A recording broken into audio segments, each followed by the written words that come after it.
உங்க அப்பா விட்டு பணமா? ஏடா உங்க அப்பா விட்டு பணமா? எங்க பணம் திருப்பி கொடுன்னு கேட்கிறோம்ல. இது மக்கள் மொழியில் பேசிய மாநில சுயாட்சியின் வடிவம். திராவிட இயக்க வரலாறுன்னு தத்துவார்த்த அரசியல் வகுப்பு நடத்திய ஒரே கட்சி இந்தியாவில் திராவிட முன்னேற்ற கழகம் மட்டும்தான். அதை நடத்திய ஒரே தலைவர் உதயநிதி ஸ்டாலின் அவர்கள். ஏன் அதை சேலத்துல நடத்துறாருன்னா, இந்த மாநில உரிமையை அடகு வைத்தவர் சேலத்துல தான் இருக்கிறாரு. அவர் காதுல உரைக்கணும் என்பதற்காகத்தான் இந்த மாநில உறுப்பு மாநாடு. ஒருத்தர் படிக்க கூடாது, நீ ரோட்டுக்கே வரக்கூடாது, பள்ளிக்கூடத்துக்கு வரக்கூடாது, பள்ளிக்கூட தெருவுல வரக்கூடாதுன்னு ஆரியம் சொல்லுச்சு. திராவிட பண்ணி ஜாதியால் தான் கல்வி தடுக்கப்பட்டான். அவனுக்கு கல்வி கொடுக்கணும்னா அந்த ஜாதியை கண்டுபிடிச்சாதான் கல்வி தர முடியும் என்பதனால் தான் பள்ளிக்கூடத்துல ஜாதி கேட்டார். மூன்றாவதாக ஒரு பேர் வைத்தார் தெரியுங்களா? என்ன பேர் வைத்தார்? மூன்றாவதாக ஸ்டாலின் ஒரு பேர் வைத்தார். அந்த ஸ்டாலின்ங்கிற பேர் சாதாரண பேர் கிடையாது. அது என்ன பேர் தெரியுமா? இந்த உலகத்தையே அச்சுறுத்திய ஹிட்லர் என்கிற பாசிஸ்டை வீழ்த்தி இந்த உலக மக்களை பாதுகாத்த ஒப்பற்ற தலைவர் ரஷ்ய அதிபர் ஸ்டாலின், கம்யூனிஸ்ட் ஸ்டாலின் இந்த உலக மக்களை பாதுகாத்தது போல் இந்தியாவில் இருக்கிற நாசிஸ்டான, இந்தியாவில் இருக்கிற சாடிஸ்டான மோடியை வீழ்த்தி இந்த நாட்டை பாதுகாக்க போற திராவிட ஸ்டாலின் நமது தலைவர் ஒருவர் தான் என்பதற்காக தான் அன்னைக்கே முன்னிட்டு பேர் வைத்திருக்கிறார். நம்ம எப்படி தேர்தல் அதிக வாக்குகள் கூட்டி எவ்வளவு சீட்டு எடுக்கலாம் என்பதற்காக தான் பயிற்சி வகுப்பு நடத்துவாங்க. ஆனால் எனக்கு தெரிந்து தத்துவார்த்த ரீதியாக தேர்தல் வெற்றி என்பது இரண்டாவது தான். ஆனால் நூற்றாண்டு கால அரசியல் பயிற்சிங்கிறது முக்கியமானது, முதன்மையானதுன்னு மாநில சுயாட்சி திராவிட இயக்க வரலாறுன்னு தத்துவார்த்த அரசியல் வகுப்பு நடத்திய ஒரே கட்சி இந்தியாவில் திராவிட முன்னேற்ற கழகம் மட்டும்தான். அதை நடத்திய ஒரே தலைவர் என் அருமை இளைஞரணி செயலாளர் உதயநிதி ஸ்டாலின் அவர்கள் மட்டும்தான். நான் சவால் விட்டு சொல்றேன், இந்த இளைஞரணிகளோட நிறைய எனக்கு உறவு இருக்கு. இந்த பயிற்சி வகுப்புல போனதுல பயிற்சி வகுப்பு முடித்து நிறைய இளைஞர்கள் இங்க வந்திருக்கிறாங்க. இங்க இருக்கிற இந்த இளைஞரணியில் இருக்கிற கிராமத்திலிருந்து வந்திருக்கிற ஒரு சாதாரண இளைஞனோடு திராவிட இயக்கம்ங்கிற பேர்ல இருக்கிற அண்ணா திராவிட முன்னேற்ற கழகத்தில் இருக்கிற யார் வேணாலும், ஏன் எடப்பாடி பழனிசாமியே வந்தாலும் அவர்களை விட மிக சிறந்த திராவிட இயக்க அரசியலை பேசுகிற ஒரு இளைஞனுக்கு இணையாக அவர்களால் ஒருவரும் பேச முடியாதுங்கிறத நான் உறுதியோடு சொல்லிக்கிறேன். மாநில சுயாட்சியோட வடிவம் அண்ணா பேசுறதை நம்ம கேட்டிருக்கிறோம், கலைஞர் பேசுறதை கேட்டிருக்கிறோம். ஆனா மக்கள் வடிவம், மக்கள் மொழின்னு ஒண்ணு இருக்கு மாநில சுயாட்சியில. எல்லாமே மக்கள் கிட்ட இருந்து வர்றதுதான். அந்த மக்கள் மொழியில எப்படி தெரியுமா பேசுறது? மாநில சுயாட்சியின் வடிவம், நவீன மக்கள் மொழி வடிவம் இந்தியாவுக்கு அறிவிச்சது. உங்க அப்பா விட்டு பணமா? ஏடா உங்க அப்பா விட்டு பணமா? எங்க பணம் திருப்பி கொடுன்னு கேட்கிறோம்ல.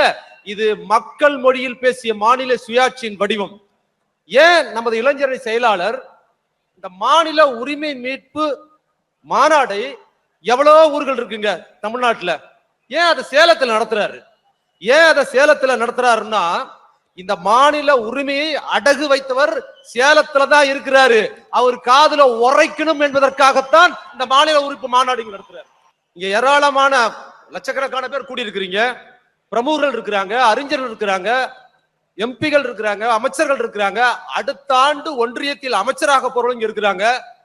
ஏராளம் பேர் இருக்க. எல்லாரும் பேரும் என்னால சொல்லி வணக்கம் சொல்லி நன்றி சொல்ல முடியாது தனித்தனியா.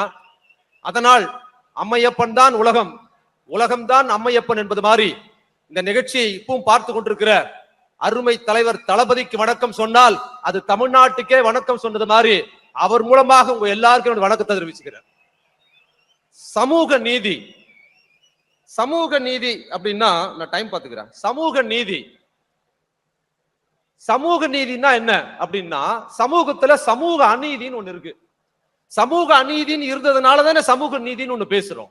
அப்போ சமூக நீதி தெரியணும்னா சமூக அநீதினா என்னன்னு தெரியணும். சமூக அநீதி சமூக நீதி என்னன்னு தெரியணும்னா திராவிடம்னா என்னன்னு தெரியணும். திராவிடம்னா என்னன்னு தெரியணும்னா ஆரியம்னா என்னன்னு தெரியணும். அப்ப ஆரியம்ங்கிறது என்ன சொல்லுது? சமூக அநீதியை சொல்கிறது. ஆரியம் என்ன சொல்லுச்சு?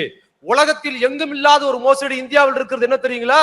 உலகெங்கிலும் ஒருத்தன் பிறக்கும் போது கருப்பா பிறப்பா சிவப்பா பிறப்பான், ஆணா பிறப்பா பெண்ணா பிறப்பாங்க. அப்படித்தான் வேறுபாடுகள் இருக்கு. ஆனா இந்தியாவில் இருக்கிற வேறுபாடு அப்படி கிடையாது.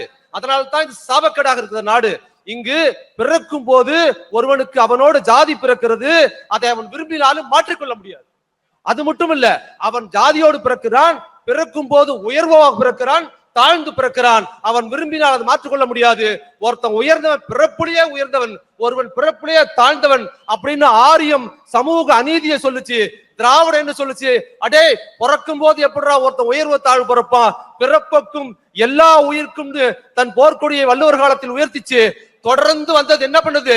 திராவிடம் பிறக்கும் போது ஜாதி கிடையாது, பிறக்கும் போது உயர்வு தாழ்வு கிடையாது என்பதை உரத்து சொல்லுச்சு. அப்ப என்ன பண்ணுச்சு ஆரியம்? உயர்வு தாழ்வு சொன்னது மட்டுமல்ல, ஒருத்த படிக்க கூடாது, நீ ரோட்டுக்கே வரக்கூடாது, பள்ளிக்கூடத்துக்கு வரக்கூடாது, பள்ளிக்கூட தெருவுல வரக்கூடாதுன்னு ஆரியம் சொல்லுச்சு. திராவிட பண்ணுச்சு திருப்பி போட்டு என்ன பண்ணுச்சு? தம்பி நீ வா, நீ யாரு? பள்ளிக்கூட தெருவுல வரலாம், ஆனா பள்ளிக்கூடத்துக்கு வரக்கூடாதா? அப்ப நீ பிசி.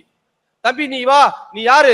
பள்ளிக்கூட தெருவிலே வரக்கூடாதா? அப்ப நீ எஸ்சி அப்படின்னு இடஒதுக்கீட்டு பள்ளிக்கூடத்தில் ஏன் ஜாதி கேட்கிறார்கள் என்றால், ஜாதி ஒழிப்பாளர்கள் பள்ளிக்கூடத்தில் ஜாதி கேட்பது எதற்காக என்றால், ஒருவன் ஜாதி ரீதியாகத்தான் இழிவுபடுத்தப்பட்டான், ஜாதியால் தான் கல்வி தடுக்கப்பட்டான். அவனுக்கு கல்வி கொடுக்கணும்னா அந்த ஜாதியை கண்டுபிடிச்சாதான் கல்வி தர முடியும் என்பதனால் தான் பள்ளிக்கூடத்துல ஜாதி கேட்டாங்க. அப்ப என்ன பண்ணுச்சு? திராவிடம் படிக்க சொல்லுச்சு. அப்ப என்ன பண்ணுது? திராவிடம் தான் இடஒதுக்கீடு கொண்டு வருது, நீதி கட்சி கொண்டு வருது. நம்ம நாட்டுக்கு இடஒதுக்கீடு என்பது ஏதோ இப்ப ஒரு 100 வருஷமா இருக்குதுன்னு நினைக்காதீங்க. 2000 ஆண்டுகளாக இடஒதுக்கீடு இருக்குது. இந்த 2000 ஆண்டு இடஒதுக்கீடு தெரியுங்களா? மனு வகுத்த இடஒதுக்கீடு. மனு காலத்தில் மன்னர் தான் அரசர். அவர் என்ன இடஒதுக்கீடு கொடுத்தாருன்னு பாத்தீங்கன்னா, முதல் வர்ணம் பார்க்கிற பிராமணர் பார்ப்பனருக்கு எல்லா சலுகையும், அடுத்தது சத்திரியர், மத்தவங்களுக்கு கடைசியில் சூத்தருக்கு எந்த உரிமையும் கிடையாது, கல்வியும் கிடையாது, இழிவுன்னு மனு ஒரு இடஒதுக்கீட்டை வகுத்தார். 89இல் வன்னியர்கள் போராட்டம் நடத்துறாங்க, மிக நியாயமான போராட்டம் நடத்துறாங்க. அன்றைக்கு இருந்த எம்ஜிஆர் துப்பாக்கி சூடு நடத்தி வன்னியர்கள் இடஒதுக்கீட்டுக்கு எதிராக என்ன பண்ணார்? 23 பேரை துப்பாக்கியால் படுகொலை செய்தார் எம்ஜிஆர். பிறகு 89 இந்த கலைஞர் என்ன பண்ணார் தெரியுங்களா? யாரும் கோரிக்கை வைக்கல, அவரா அந்த ஃபைல் எடுத்தாரு, எடுத்து கேட்டார், ஏப்பா வன்னியர் போராடினாங்கன்னு எடுத்தாரு. அதாவதுங்க, நீங்க தெரிஞ்சுக்கணும், நீங்க சமூக நீதி ஜாதி சிஸ்டம் எப்படி இயங்குதுன்னு தெரிஞ்சாதான் நீங்க ஜாதி எதிர்க்க முடியும். இந்தியாவிலேயே மாபெரும் தலைவர்கள்ல ஒருவராக கலைஞர் ஏன் யாரும் வீழ்த்த முடியாத ஒரு தலைவரா இருக்கிறாருன்னா, ஜாதி சிஸ்டத்தை புரிஞ்சவர்.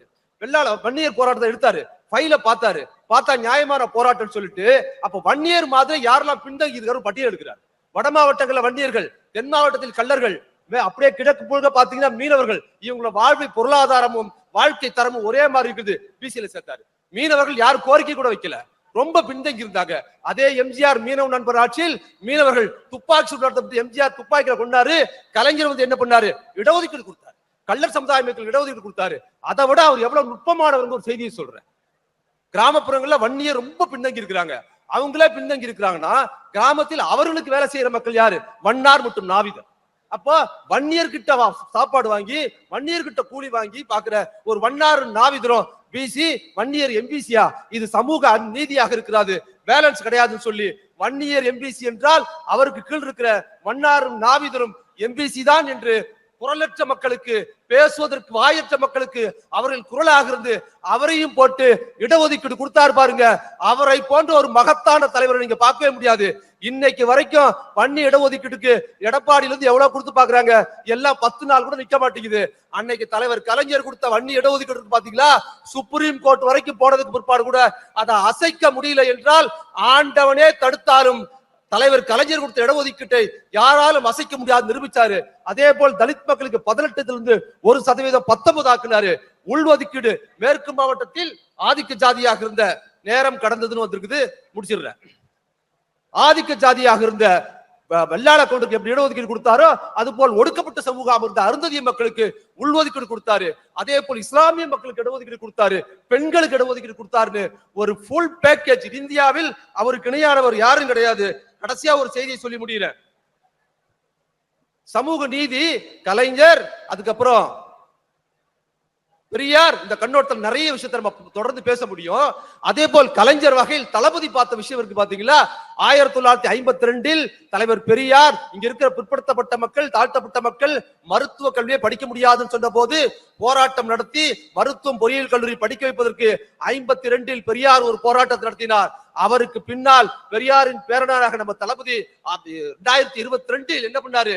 சட்ட போராட்டம் நடத்தி இந்தியாவில் பிற்படுத்தப்பட்ட சமூகம் மருத்துவ கல்வியை படிக்க முடியாது என்பதை தகர்த்து மருத்துவ கல்வி தலைவர் தளபதி படிக்க வைத்தார். 22 அவர் கொண்டு வந்ததுக்கு பிற்பாடுதான் மோடியோட பெரியப்பா பையன், சித்தப்பா பையன் எல்லாம் இன்னைக்கு டாக்டர் படிக்கிறாங்கன்னா அதற்கு ஒரே காரணம் தலைவர் தளபதி கொண்டு வந்த காரணம். கடைசியா ஒரு செய்தி சொல்றேன். கலைஞர் கொள்கை வேறு வாழ்க்கை வேறுன்னு வாழ்ந்தது கிடையாது. அவர் தன் குழந்தைகளுக்கு பேர் வைத்து பாத்தீங்களா, அதுவே ஒரு சாட்சி. தன்னோட முதல் மகனுக்கு முத்துன்னு வச்சாரு. தன்னோட தந்தையார் பேர் முத்துவேல், அதுல இருக்கிற வேல் சமயம் சார்ந்து இருக்கிறதுனால அதை எடுத்துட்டு முத்துன்னு வச்சாரு. இரண்டாவது மகனுக்கு அழகிரின் வைத்தார். முதல் இந்திய எதிர்ப்பு போராட்டத்தின் மாபெரும் தியாகியான பட்டுக்கோட்டை அழகிரின் நினைவாக அந்த பேரை வச்சார். நாலாவது மகனுக்கு தமிழரசன் தனித்தமிழ்ல பேர் வச்சாரு. ஐந்தாவதாக செல்வின்னு தனித்தமிழ்ல பேர் வச்சாரு. ஆறாவதாக கனிமொழின்னு தனித்தமிழ்ல பேர் வச்சாரு. தனித்தமிழ், சமய சார்பற்ற தனித்தமிழ், அதே சமயத்தில் அரசியல் கண்ணோட்டம். கடைசியில மூன்றாவதாக ஒரு பேர் வைத்தார் தெரியுங்களா? என்ன பேர் வைத்தார்? மூன்றாவதாக ஸ்டாலின் ஒரு பேர் வைத்தார். அந்த ஸ்டாலின்ங்கிற பேர் சாதாரண பேர் கிடையாது. அது என்ன பேர் தெரியுமா? இந்த உலகத்தையே அச்சுறுத்திய ஹிட்லர் என்கிற பாசிஸ்டை வீழ்த்தி இந்த உலக மக்களை பாதுகாத்த ஒப்பற்ற தலைவர் ரஷ்ய அதிபர் ஸ்டாலின், கம்யூனிஸ்ட் ஸ்டாலின் இந்த உலக மக்களை பாதுகாத்தது போல் இந்தியாவில் இருக்கிற நாசிஸ்டான, இந்தியாவில் இருக்கிற சாடிஸ்டான மோடியை வீழ்த்தி இந்த நாட்டை பாதுகாக்க போற திராவிட ஸ்டாலின் நமது தலைவர் ஒருவர் தான் என்பதற்காக தான் அன்னைக்கே முன்னின்று பேர் வைத்திருக்கிறார். அப்ப சமூக நீதியின் இந்த வடிவம், சமூக நீதியின் வடிவத்தில் தமிழ்நாடு திராவிட இயக்கம் திமுக என்னைக்குமே பின்தங்கியதில்ல. இந்தியாவில் ஒரே முகமாக இருக்கிறது. அன்றைக்கு இந்தியாவில் எல்லோரும் 10% இடஒதுக்கீடுக்கு ஆதரவாக ஓட்டு போட்ட போது திமுக மட்டும்தான் அன்னைக்கு எதிர்ப்பு தெரிவித்தது. அதுபோல் இன்னைக்கு நாளைக்கு ராமர் கோயில் விழாவுக்கு எல்லாம் போயிட்டு இருக்கும் போது அது கட்சி சார்பா இருக்குது, லாபம் பார்க்குது பாஜக சொல்லும் போது அதன் உண்மை முகத்தை சொன்னார். என்ன சொன்னார்? அது மசூதி இடித்து விட்டு அந்த இடத்தில் ராமர் கோயில் கட்டுவதில் எங்களுக்கு உடன்பாடு இல்லை என்று சொன்ன ஒரே தலைவர் நமது உதயநிதி ஸ்டாலின் அவர்கள் மட்டும்தான். வாய்ப்புக்கு நன்றி, வணக்கம்.